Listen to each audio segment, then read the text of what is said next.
శ్రీ మహాగణాధిపతయే నమ. శివాయ గురవే నమ. శ్రీ విష్ణురూపాయ నమ శివాయ. శ్రీ బాలాత్రిపుర సుందరి సమేత మేధాదక్షిణామూర్తయే నమ.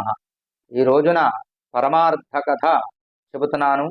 ఆ పరమార్థ కథ పేరు దృష్టిని పునీతమనర్చుకొనవలెను అనేటువంటి పరమార్థ కథ. ఎందుకనంటే ప్రపంచమయందు మనిషి దృష్టి అశాశ్వతమైనటువంటి వస్తువులయందు, అశాశ్వతమైనటువంటి పదార్థములయందు ప్రస్తుతం నిలుపుకొనడం వలన శాశ్వతమైనటువంటి పరమాత్మ యొక్క అనుగ్రహాన్ని పొందలేకపోతున్నాడు. అది ఎలాగా అనేటువంటిది మహానుభావులు పరమార్థ కథ రూపంలో తెలియజేశారు. దాన్ని మీకు తెలియజేస్తున్నాను. పూర్వము తుకారాం అనేటువంటి భక్తుడు ఉండేవాడు. ఆయన పాండురంగ విఠలుడి యొక్క భక్తుడు. పాండురంగణ్ణి జై విఠల్ అంటూ ఆయన కీర్తించినట్లుగా ఎవ్వరూ కీర్తించి ఉండరన్నమాట. అంత భక్తి శ్రద్ధలతోటి పాండురంగణ్ణి విపరీతంగా కీర్తించినటువంటి వాడు పాండురంగ విఠలుడి యొక్క భక్తుడు. అలాంటి మహానుభావుడైనటువంటి తుకారాం అన్ని గ్రామాలు కూడా సంచారం చేస్తూ భక్తితో విశేషమైనటువంటి భజనని చేస్తూ ఉండేవాడు. అలా అన్ని గ్రామాలు తిరుగుతూ ఒకానొక రోజున ఒక గ్రామమునకు విచ్చేశాడు. ఆ గ్రామంలో ఉన్నటువంటి ప్రజలందరూ కూడా పూర్వం ఆధ్యాత్మికత ఎక్కువగా ఉండేది. పెద్దలు పిల్లలు కూడా భగవన్నామాన్ని వినడానికి, భగవన్నామాన్ని స్మరించడానికి, భగవత్క్రతువు జరుగుతుంటే చూడడానికి విశేషమైనటువంటి ఆసక్తి చూపేవారన్నమాట. అందులో అన్నింటికన్నా గొప్ప విశేషం ఏమిటంటే భగవత్ సంబంధమైనటువంటి నామం కానీ, వేదాధ్యయనం కానీ, పురాణం కానీ చెబుతున్నప్పుడు ఎవరైతే వింటారో ఆ విన్నటువంటి వాళ్ళకి పరమాత్మ అనుగ్రహంతో జన్మాంతుయమందు మోక్షము కలుగుతుంది అని శాస్త్రం చెబుతోంది. ఇదివరకే నేను అందరికీ కూడా విన్నవించున్నాను. ఏమిటంటే నవవిధ భక్తుల్లో ప్రప్రథమమైనటువంటి వాడు శ్రవణం వినేటువంటి వాడు అని. శ్రవణం, కీర్తనం, స్మరణం, పాదసేవనం, వందనం, అర్చనం, దాస్యం, సఖ్యం, ఆత్మనివేదనం అని వీళ్ళు 9 మంది నవవిధ భక్తులు. ఇందులో మొదటివాడు శ్రవణం. అంటే ఎవడైతే భక్తితో భగవద్వాక్యాన్ని వింటున్నాడు, ఎవడైతే భక్తితో భగవంతుడికి ప్రీతి కలిగేటువంటి భజన చేస్తున్నప్పుడు దాన్ని శ్రవణానందంగా కర్ణామృతంగా స్వీకరిస్తున్నాడు, ఎవడైతే భగవత్ ప్రీతికరమైనటువంటి వేదాన్ని అధ్యయనం చేస్తున్నప్పుడు దానిని వింటూ పరవశిస్తున్నాడు, అలాంటి వాడి యందు భగవదానుగ్రహం కలుగుతుంది అని శాస్త్రవచనం అన్నమాట.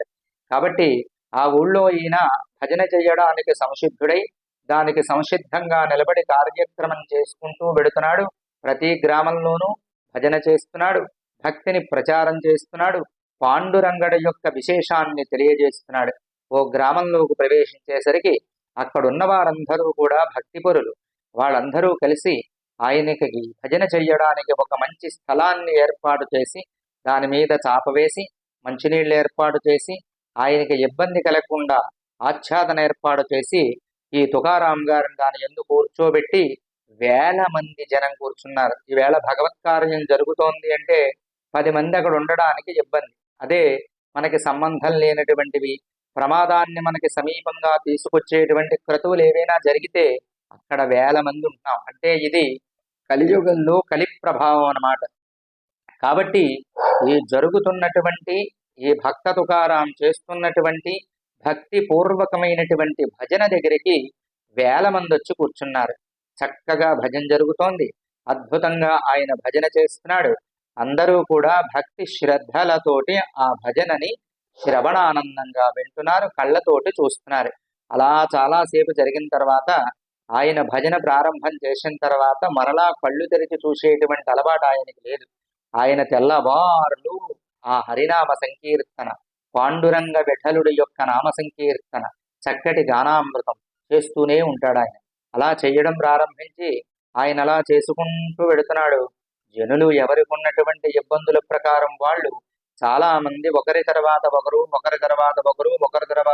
వాళ్ళ గృహములకు వెడలిపోయారు. చివరికి ఒక కుర్రాడు మాత్రం కూర్చుని స్వామివారికేసే చూస్తున్నట్టలాగా. ఎవరికేసి? తుకారాం కేసి. ఆయన కళ్ళు తెరిచి, నాయనా, నీవు ఇంత తెల్లారే వరకు నేను చేస్తున్నటువంటి హరినామ సంకీర్తన, అలాగే హరినామస్మరణ, అలాగే ఆయన కోసం చేస్తున్నటువంటి భజన సంబంధమైనటువంటి కీర్తనలు విన్నావు కదా. రాత్రి పాండురంగడొచ్చి నా పక్కన కూర్చుని నేను చేస్తున్నటువంటి భజనను శ్రవణానందంగా విన్నాడు. అది నీవు గమనించావా అని అడిగితే, అసలు భగవానుడెవరు, పాండురంగడెవరు, ఆ వచ్చిన ఆయనెవరు, నాకు వారెవరు తెలియదు మహానుభావ అన్నట్ట. నాయన, మరి నువ్వు ఏం చూస్తున్నావు, తదేకంగా నన్నే చూస్తూ కూర్చున్నావు కదా అంటే, స్వామి అందరూ అన్నీ తెచ్చారు, ఎవరు తెచ్చినటువంటి వస్తువులు వారి వెంట తీసుకుని వెళ్ళారు. మా నాన్నగారు మీకు చాపను ఏర్పాటు చేశారు, ఆసనాన్ని, మీరు ఆ చాప మీద కూర్చునున్నారు. కాబట్టి నాన్నగారు వెడుతూ, నాయన ఆ చాప నీవు తీసుకురా అన్నారు. కాబట్టి నా దృష్టి ఆ చాప మీద ఉంది, నేనేం చూడలేదు. ఆ చాప ఇచ్చినట్లయితే నేను ఇంటికి వెళ్ళిపోతాను అన్నట్టు. ఆయన ఎంత బాధపడ్డాడో చూడండి. భగవద్ దర్శనం కోసం కూడా వేచి ఉండాల్సినటువంటి యోగ్యత లేకుండా పోయింది. భగవంతుడు వస్తే చూడడానికి కళ్ళకి యోగం లేదు. భగవంతుణ్ణి చూడడం మానేసి చాప కోసం చాప చాప అని స్మరించాడు తప్ప నారాయణ నారాయణ అనేటువంటి స్మరణ చెయ్యలేదు. కాబట్టే మోక్షానికి మానవులు దూరమైపోతున్నారు అని గ్రహించాడు ఆయన. అందుకని ఈ ప్రపంచంలో ఉన్నటువంటి నశ్వర పదార్థములపై ఏ మానవుడికైతే శాశ్వతం ఇదే అనేటువంటి ఆలోచన కలుగుతుందో వాడు మోక్షము అనేటువంటి మార్గాన్ని చేరుకోకుండా మిగిలిపోతాడు. కాబట్టి భగవద్భక్తి, వైరాగ్యము అభివృద్ధి చేసుకున్నటువంటి మానవుడు సుఖాన్ని పొందుతాడు. కాబట్టి ఈ పరమార్థ కథలో ఉన్నటువంటి విశేషం ఏమిటంటే, దృష్టిని పవిత్రమనర్చుకొనవలెను. దైవ దృష్టి, ఆత్మదృష్టి, విశాల భావన కలిగి ఉండవలెను. ఇలా ఏ మానవుడైతే ఉండగలుగుతాడో వాడికి పరమాత్మ యొక్క అనుగ్రహం కలుగుతుంది అనేది ఈ పరమార్థ కథ యొక్క సిద్ధాంతము, ఈ పరమార్థ కథలో ఉన్నటువంటి భావము. శ్రీమాత్రే నమః.